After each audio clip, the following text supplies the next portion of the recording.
Hey everyone, it's Kyle here from Financial Strategies Group, and I am here to wrap up our personal life cycle filming series. So for any of you that have been following along, the first video was done with Justin and his son Emmett, and we have progressed all the way through life to the estate planning phase, which is where we're at today. So I have a good friend of mine, Kate from Hootie Law here, to kind of have some basic conversation about some of the documents that are important, what is estate planning, how it works, and kind of just give us a very broad overview of what does all of this stuff actually mean and what's important and why is it important. So Kate, thank you for joining me. Why don't you give me a little background? So I've known you and Dan probably for, 5 years now, I think. Yeah, it's been a while. Yeah, right? And I am proud to call myself a client of Kyle's. I appreciate that. Thank you for having me here today, Kyle. So give me a little background on you, your guys' firm, how long you've been an attorney and all the gritty details of the firm. Sure. So I've actually been an attorney now for over 10 years, but my firm, Hootie Legal Services, is located in downtown Lansing. And we're a small firm, mostly working with nonprofits and small business clients. And estate planning is a small part of what I offer my small business and nonprofit clients. Perfect. Which is exactly what we're here to talk about today. So it's ironic that you showed up. So that's perfect. So what is estate planning?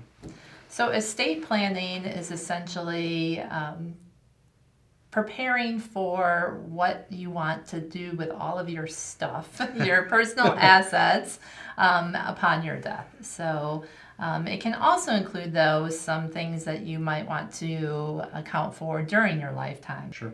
So as a financial advisor and as a financial planner where I work with clients, obviously I'm not an attorney, right? But oftentimes I'm dealing with client assets, client accounts. And the way I explain it to most people is I'm like the quarterback of a football team, right? I'm helping coordinate all these different things. But ultimately, I'm not an attorney. I don't draft up estate plans for clients. Obviously, I have a very intricate idea of what these documents are and what they do.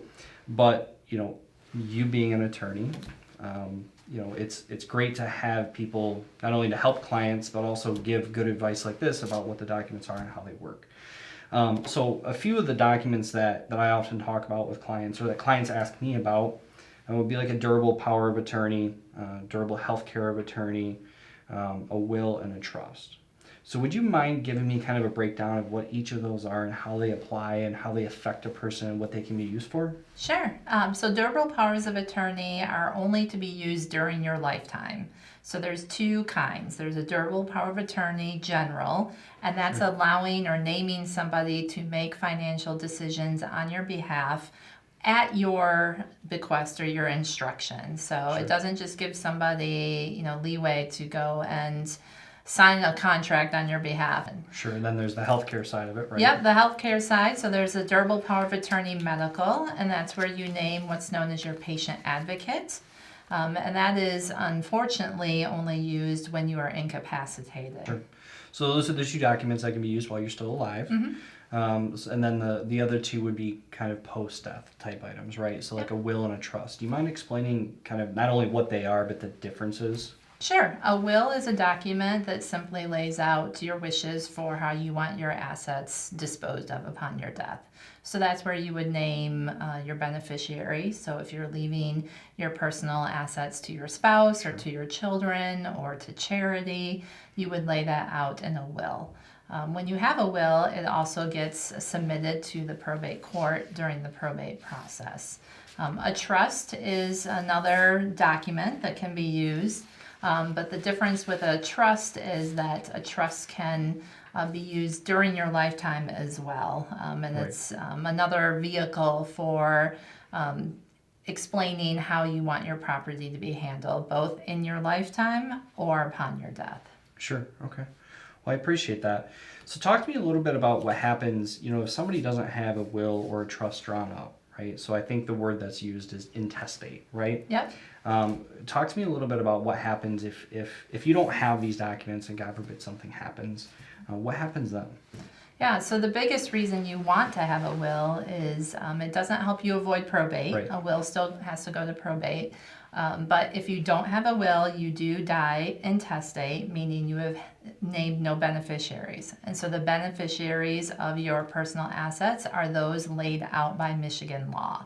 And each state, so to be clear too, each state has their own rules for how that works. Is that Correct. Correct. Yeah. So if you reside in another state upon your death, if you're a Florida resident or Arizona resident, then it could be very different. Or very complicated. Yes, or complicated, especially Yeah. if you own property in a couple different states. For sure. It can get complex. So, these documents are important, and oftentimes, I talk with my clients about these documents and the importance of them.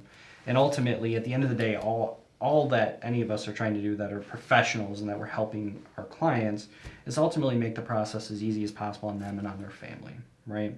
Now, I know personally, I've dealt with situations where, estate planning hasn't been done, or there was a premature death, and it just causes all these different issues. Have you personally or professionally have seen the impacts of when an estate plan is done versus when it's not?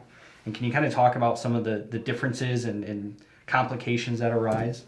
So personally, I lost my mother at a young age, and my parents were divorced at the time, so she did not have any estate planning documents. So Sure. we had to, myself and my brothers, who were actually minors at the time, had Add to that layer of complexity. exactly had to go through the probate process, dealing with her estate as an intestate estate. But then professionally, I've seen it as well, where maybe they don't have documents at all, Sure. or maybe they do have documents and they're sorely out of date and don't reflect the current family makeup. Maybe they were prepared prior to a second marriage, Sure. or prior to a children's death. Yep. So not only should you have those documents in advance, But keep them updated. but keep them updated, absolutely. And obviously the impact of having the documents done, it makes it easier on the beneficiaries. Is that a fair statement to make? Absolutely. 100%. So, other than that, I mean, as far as estate planning goes, is there anything outside of the realm of kind of what we addressed and what we talked about that maybe people should know, just kind of broad strokes, or did we kind of cover everything? What would be your advice or any other additional thoughts? I think we've covered a lot. I want to kind of go back to what you were saying, Kyle, about calling yourself the quarterback. I Yeah. think that's a great analogy, because it really does take a team, and especially with estate Yep. planning.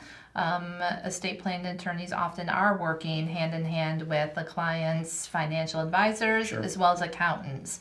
So it really should be thought of as a team effort. And there may be things that maybe your estate planning attorney will recommend you talk to your financial advisor about, Yep. or recommend that you talk to your accountant about. So it really is kind of a team effort. Awesome. Well, I appreciate you coming in. Thank you for the time. And I hope everybody out there has enjoyed our personal life cycle filming series. This kind of concludes this. So if you want to go back through and check out our older videos and kind of follow the progression of life and some of the challenges that you might deal with as you get to these different stages of life, feel free to do so. But thanks for hanging out, and we'll look forward to seeing you soon.